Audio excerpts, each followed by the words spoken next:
약자들이 이렇게 저렇게 목소리를 내는 것, 그 자체가 의미가 있겠구나 하는 생각을 다시 한번 하게 되었습니다. 생각하는 신앙 우러나는 복음 믿음 향기.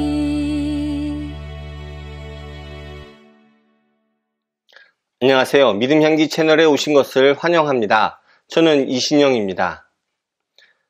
페미니즘이란 용어가 더 이상 낯설게 느껴지지 않는 시대입니다. 그 단어에 대해 느끼는 바는 사람마다 다양할 것 같습니다. 어떤 사람들은 그 단어에 대해 반감을 느끼기도 하고, 또 어떤 이들은 페미니즘이 꼭 필요한 단어라고 이야기하기도 하죠. 그만큼 페미니즘이 사회에서 널리 퍼지고 또 논의가 되고 있는 것 같습니다. 그런데 기독교에서 페미니즘은 어떻게 받아들여지고 있나요? 오늘 나눌 책은 기독교 역사 속에서 페미니스트라고 불릴 만한 분들을 소개하는 책입니다. 바로 이 책, 백소영의 기독교 허스토리입니다. 이 책은 기독교의 역사 속에서 나오는 여성들을 소개합니다. 성경에서부터 시작해서 초기 기독교, 중세를 거쳐서 근대 기독교에서 그렇게 많이 알려지지 않은 여성의 모습들을 소개하지요. 그래서 제목도 허 스토리입니다. 그녀들의 이야기인 것이죠. 약 40여 명의 여성들의 이야기를 통해서 기독교에서 여성도 남성과 함께 많은 부분을 담당했음을 이야기합니다. 많은 인물들을 소개하기 때문에 책이 아주 두꺼울 것 같지만 그렇게 두껍진 않습니다. 300페이지가 넘질 않네요. 그만큼 잘 정리하고 압축해서 한 명 한 명 소개합니다. 이 책을 읽어나가다 보니까 저는 의외로 좀 아는 인물이 있더라고요. 성경에 나오는 인물들이야 많이들 아시겠죠. 그런데 성경이 기록된 이후의 시대에서도 여기저기에서 아는 인물이 좀 나와서 개인적으로 반가웠습니다. 그런데요, 다른 분들은 좀 다를 수도 있을 것 같습니다.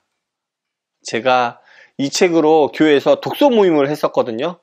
그런데 거의 모든 인물에 대해서 다들 이렇게 처음 듣는다는 그런 분위기더라고요. 그만큼 여성들의 이야기는 잘 알려져 있지 않은 것 같습니다. 예를 들어서 루터는 모르는 사람이 없지만 루터의 아내 카타리나는 아는 사람이 거의 없는 것 같습니다. 저도 작년에 이렇게 종교개혁 주일 때 소개했던 루터의 전기를 읽기 전까지는 루터의 아내에 대해서 관심도 없었고 이름이나 행적에 대해서도 전혀 알지 못했습니다. 그만큼 기독교 역사 속의 여성들의 이야기가 많이 알려져 있지 않은 것 같네요. 제가 예전에 소개했던 수도회 길을 묻다 라는 책이 있는데 그 책의 북토크에서 저자이신 최종원 교수님께서 여성 수도원들에 대해서 말씀하시길 정말 너무 많이 있음에도 불구하고 제대로 알지 못한다고 이야기하시던 게 기억납니다. 그만큼 제대로 기록도 관리도 되지 않고 그냥 흘러가 버리는 게 지금까지 기독교 여성들의 이야기가 아닌가 싶습니다.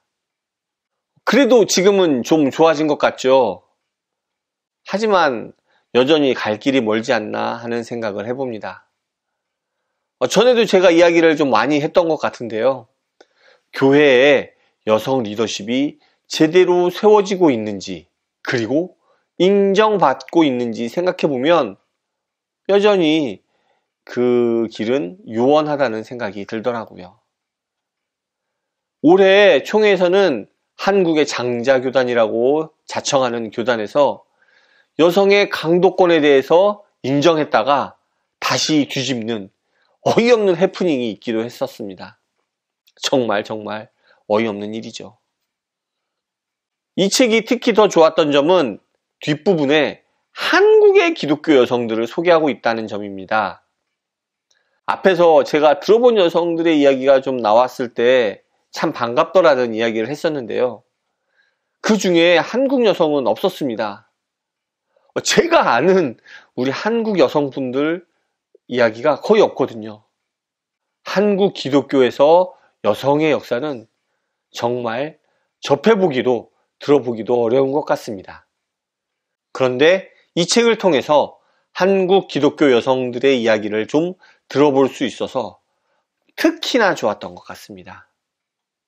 그러고 나니까 요즘의 한국 교회는 여성에 대한 입장이 더 뒤로 퇴보한 게 아닌가 싶은 생각이 들더라고요. 그리고 이 책의 저자이신 백소영 교수님도 뒷부분에서 그런 본인의 생각을 이야기하십니다. 앞에서 이야기했던 총회 해프닝 같은 것을 보면 그런 생각이 안 들 수 없을 것 같습니다. 또한 기독교 여성들의 다양한 삶을 잘 그려낸 것 같은 느낌을 받아서 좋았습니다. 함석헌 선생님의 아내 황득수님의 이야기는 오늘날의 일반적으로 생각하는 페미니즘의 시각으로 바라볼 때 결코 맞지 않는 인물인 것 같거든요. 그런데 그런 분의 이야기도 담담히 소개하면서 그 안에서 기독교 페미니즘의 모습을 이야기할 수 있는 점이 참 좋았습니다. 그리고 논란이 있을 만한 인물의 논란의 이야기도 함께 이야기하더라고요.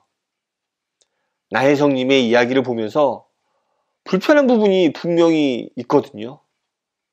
그런데 그런 이야기를 함께 함으로써 좀 더 솔직한 페미니즘이구나 하는 생각을 하게 된 것 같습니다. 이런 이야기를 통해서 우리는 목소리를 내는 법을 배워야 합니다. 이 책의 제일 마지막 에필로그를 통해 저자는 자신의 이야기를 합니다. 결혼 후 부모님과 함께 살면서 있었던 에피소드를 통해 목소리를 내는 것이 얼마나 중요한 일인지를 이야기하죠. 그 이야기를 들으면서 비단 페미니즘이 아니라 약자들이 이렇게 저렇게 목소리를 내는 것, 그 자체가 의미가 있겠구나 하는 생각을 다시 한번 하게 되었습니다. 우리는 모두 한계가 있을 수밖에 없습니다. 책도 읽고 또 다른 이들과 대화도 하고 또 교회에서 설교도 듣고 그러는 중에 우리의 한계가 깨지면서 시야와 생각이 넓어지는 게 아닐까요? 우리의 한계를 인정하고 이를 극복하기 위해 노력하는 자세가 필요한 것 같습니다. 그리고 우리의 한계는 약자들의 목소리를 통해서 알고 또 깨어질 수 있는 게 아닐까 싶습니다. 그리고 이 책은 그런 모습들을 잘 보여주는 것 같습니다. 오늘 준비한 내용은 여기까지입니다. 믿음의 선배들, 특히 여성이신 믿음의 선배들의 모습을 통해서 우리 주변의 다양한 이들의 목소리를 함께 들을 수 있는 기회가 되면 좋겠네요. 그렇게 우리의 한계를 넘어서고 하나님께 더 가까이 나아갈 수 있기를 기도합니다. 감사합니다. 다음에 또 오세요.